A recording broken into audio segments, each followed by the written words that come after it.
Ah, voilà donc la lampe à arc. Tout à fait, c'est l'ancien modèle que nous voulons remplacer. Je suis Ramona Meili, suis dessinatrice constructrice industrielle CFC et travaille dans une entreprise qui fabrique surtout des prototypes. Là, je rapproche les électrodes et j'obtiens une lumière très vive. Attention, il ne faut pas regarder la lumière directement. Nous voudrions remplacer le tout par une DEL. Aujourd'hui, il existe des DEL qui produisent une lumière tout aussi vive. Ok, vous avez déjà la taille et la hauteur ? Oui.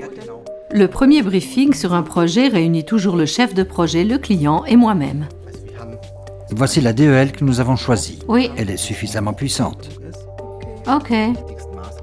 Et ici, derrière, nous avons inscrit les principales dimensions. Bien. Donc, les dimensions notées ici sont fixes. C'est ça, vous devez les respecter. Pour le reste, nous avons juste tracé un dessin approximatif pour ne pas trop vous influencer. Là, nous avons donc des libertés. C'est ça, là, vous avez toutes les libertés. Le résultat sera certainement mieux que nos idées à nous. Super. Mon travail commence toujours par une mission claire. Dans le cas présent, je dois remplacer une lampe à arc à charbon par une lampe à DEL. Dès que la tâche a été définie, je me mets au travail. Je respecte une structure claire. Pour commencer, j'établis un calendrier et je commence par la structure fonctionnelle. Dans la structure fonctionnelle, je divise la lampe à DEL en différents modules auxquels j'attribue les différentes fonctions. Chercher une solution ne revient pas seulement à faire des croquis, mais aussi à rechercher dans des livres et sur Internet.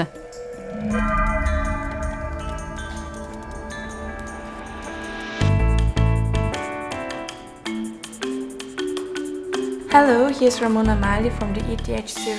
Aujourd'hui, il est très important d'avoir des connaissances en anglais, car nous sommes souvent en contact avec des clients ou des fournisseurs étrangers. I've done some researches and I found on your homepage that you offer the type Cree X-Lamp XML2. Yes, and now I've got some questions. Une fois les recherches terminées, j'élabore ce qu'on appelle une grille morphologique. J'y esquisse au moins 3 solutions par fonction partielle.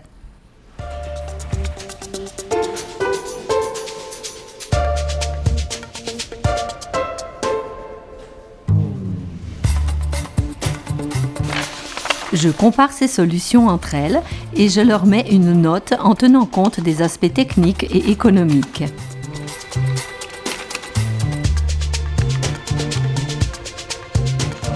Je discute de mon évaluation avec le responsable du projet. C'est lui qui me donne ensuite le feu vert pour la conception générale. Ici, le plus important, c'est certainement la fixation de la lentille. Comment on va l'intégrer? Là, j'ai une solution avec des pinces. Il faut faire attention, que la bordure métallique ne raille pas le verre. Cela pourrait abîmer la lentille. As-tu d'autres propositions? Je me suis demandé si on ne devrait pas coller la lentille sur une pièce métallique comme celle-ci. Ah oui. Ou bien avec une sorte de bride sur le côté, un peu comme ceci.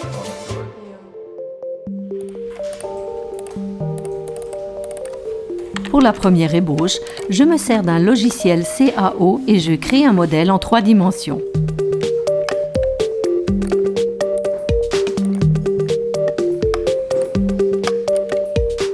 À côté de la recherche de solutions, l'une de mes tâches préférées est l'élaboration du modèle en 3 dimensions. C'est le moment où je visualise pour la première fois mes idées.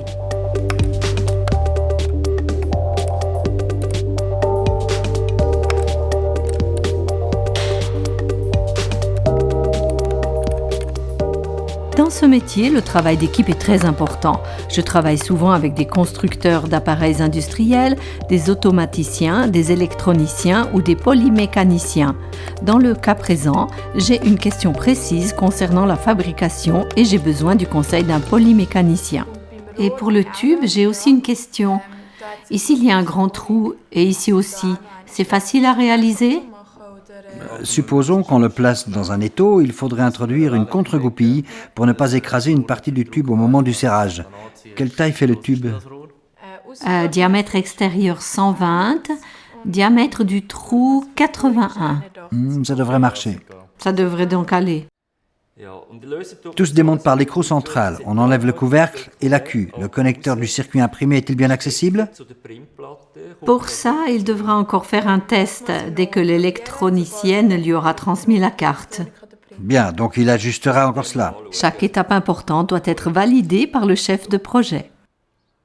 Oui, ça me paraît bien, ça me plaît. Mon modèle en 3 dimensions sert de base au dessin de fabrication. Les dessins de fabrication sont en 2 dimensions et comportent toutes les données nécessaires à la fabrication correcte de la pièce. Par exemple, les codes fonctionnels, les tolérances, la nature des surfaces et bien d'autres choses encore.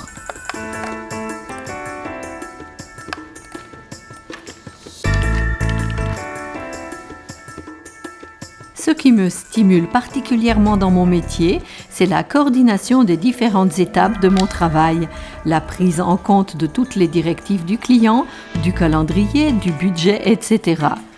Mais aussi la coordination de tous les professionnels impliqués dans le projet. Ça rend ma profession très intéressante et aussi très variée.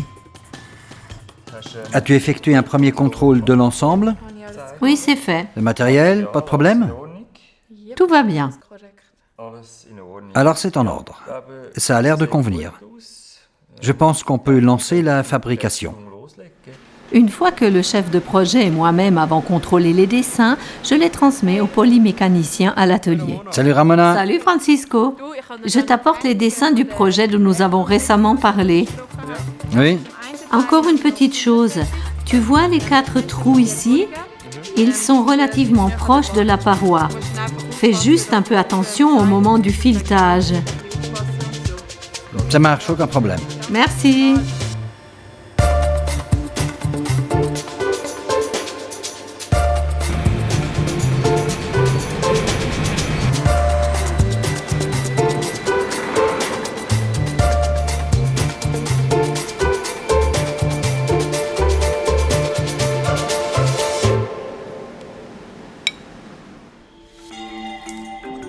J'adore le montage, car c'est là que je peux pour la première fois voir et tenir la pièce que j'ai imaginée et conçue.